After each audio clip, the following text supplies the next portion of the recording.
सो हाय दोस्तों, आज मैं आपको एक्सप्लेन करने वाला हूँ enemy series ghost concert missing song episode 5 के बारे में। तो अगर आप चैनल पर नए हो तो चैनल को सब्सक्राइब कर लेना, वीडियो को लाइक कर देना।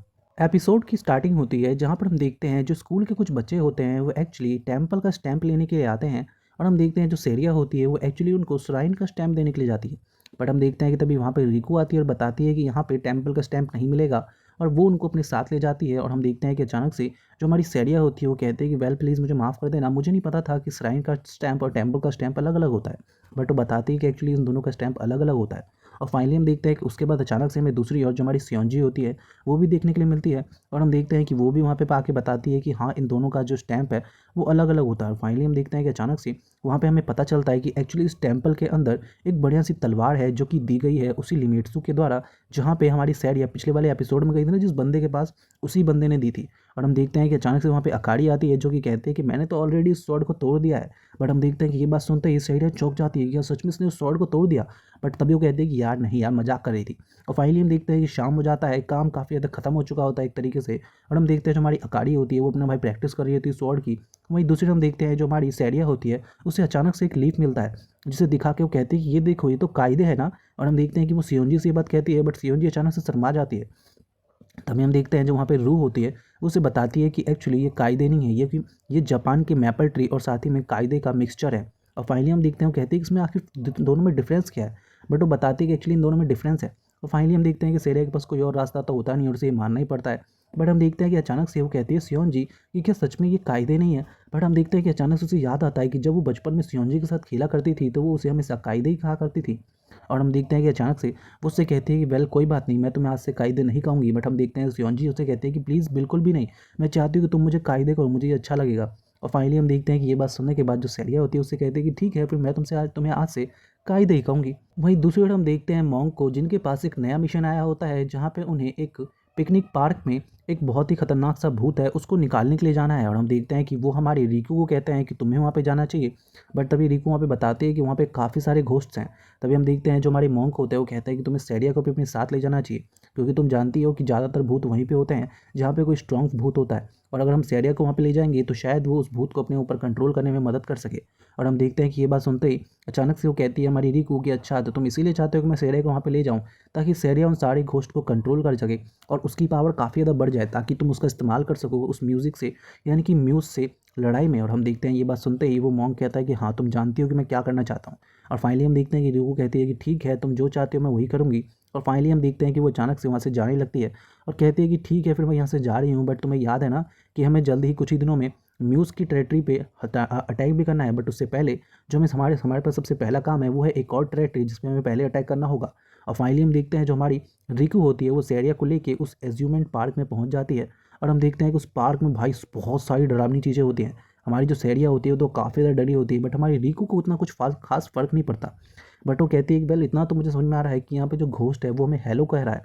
तभी हम देखते हैं हमें वो घोस्ट दिखाई देती है जो कि उस बड़े वाले झूले पे एकदम ऊपर बैठी होती है। और हम देखते हैं कि सैरिया को तो ये सारी चीज़ें दिखाई नहीं देती।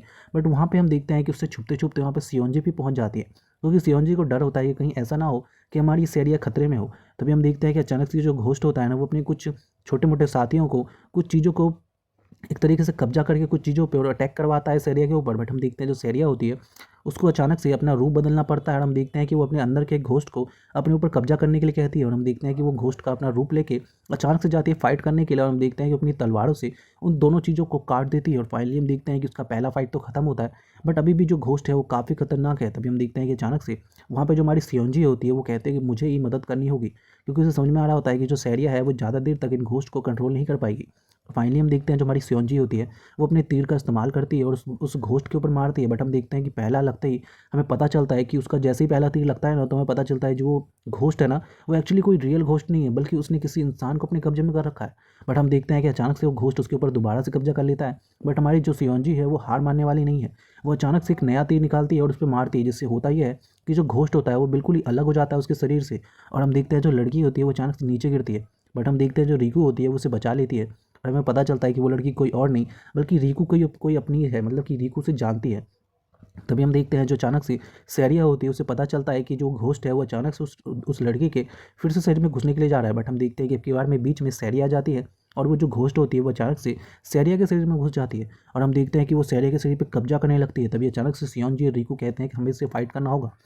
बट हम देखते हैं कि अचानक से सब कुछ बदल जाता है। हम देखते हैं कि वही पहले वाला चीज़ें होती हैं जहाँ पे अचानक से उस घोस्ट के आते ही उसके अंदर में कोई शायद लड़की होती है जिसके पास एक मैसेज पहुँचता है और हम देखते हैं कि अचानक से म्यूज़िक स्टार्ट हो जाता है और हम देखते हैं कि अचानक से जो हमारी जो सैरिया होती है वो म्यूज़िक गाना स्टार्ट कर देती है और हम देखते हैं कि म्यूज़िक गाने की वजह से काफ़ी सारे ड्रोन्स आ जाते हैं जिन्हें लगता है कि यहाँ पे कहीं ना कहीं म्यूज़िक डिटेक्ट हुआ है, बट वो समझ नहीं पाता है कि कहाँ से, क्योंकि जो हमारी जो सैरिया है उसके पास जो चिप थी ना, जो कि म्यूज़ ने हर इंसान के ऊपर लगा रखी है उसे डिटेक्ट करने के लिए, वो टूट चुकी है। इसीलिए ये जो ड्रोन्स हैं ये उसे पूरी तरीके से डिटेक्ट नहीं कर पा रहे हैं। तभी हम देखते हैं कि अचानक से जो हमारी सैरिया होती है वो भाई गाना स्टार्ट कर देती है और गाना गाते गाते वो जो घोस्ट होता है वो भी उसके साथ गाना गाने लगती है और फाइनली हम देखते हैं कि वो दोनों एक दूसरे के साथ मर्ज हो जाते हैं और हमें पता चलता है कि जो वो घोस्ट है ना वो मतलब अब ठीक बन चुकी, मतलब पूरी तरीके से प्यूरीफाई हो चुकी है। और फाइनली हम देखते हैं कि अब जो हमारी सैरिया है वो आराम से उस घोस्ट के ऊपर कंट्रोल कर सकती है और फाइनली हम देखते हैं कि वो नीचे आती है। तभी अचानक से हम देखते हैं जो हमारी रिकू होती है वो उस लड़की से कहती है कि नाव तुम जाग गई।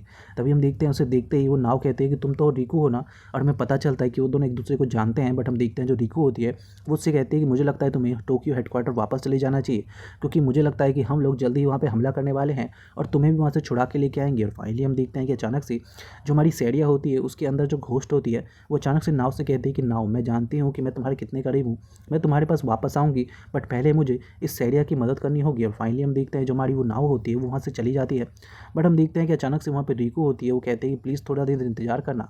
और तभी हम देखते हैं कि रास्ते में जाते हुए जो हमारी सैरिया होती है वो रिकू से पूछती है कि रिकू एक बात बताओ कि क्या तुम उस लड़की को जानते हो।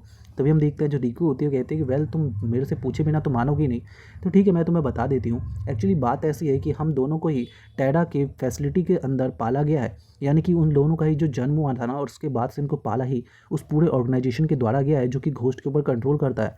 और हमें पता चलता है कि वो लड़की और साथ ही में जो हमारी रिकू है वो दोनों वहीं पे पले बड़े हैं। बट एक्चुअली बात ऐसी हुई कि जब हर कोई बड़ा हो जाता है थोड़ा बहुत उस टेरा के ऑर्गेनाइजेशन के अंदर, तो उन्हें अपनी पावर के साथ घोस्ट को कंट्रोल करने के लिए भेजा जाता है। और वहाँ पे जाने के बाद पता नहीं उन लोगों ने कितने लोगों को मारा है। और हमें पता चलता है कि जो रिकू है उसने काफ़ी सारे बेकसूर लोगों को मारा है, जिसकी बात सुन के जो हमारी सैरिया होती है वो कहीं ना कहीं घबरा जाती है। बट हम देखते हैं वो कहते हैं कि तुम घबराओ मत। और फाइनली हम देखते हैं कि वो लोग फाइनली अपनी जगह पे पहुंच जाते हैं जहाँ पे जो हमारी रिकू होती है वो हमारी सियोंजी को और सैरिया को नीचे उतार देते हैं। बट हम देखते हैं कि तभी अचानक से जो सैरिया होती है वो पूछती है एक बात बताओ रिकू कि आखिर तुम करना क्या चाहते हो। तभी हम देखते हैं जो सैरिया होती सॉरी जो रिकू होती है वो बताती है कि शायद देखो मैं तुम्हें बताऊंगी तो नहीं, बट फिर भी मैं तुम्हें बता देती हूँ थोड़ा बहुत। एक्चुअली बात यह है कि मेरा गोल एक्चुअली इस तरीके का है कि मैं ऐसी दुनिया बनाना चाहती हूँ जहाँ पे हम जैसे जो मीडियम होते हैं वो भी ईजिली तरीके से जी सके।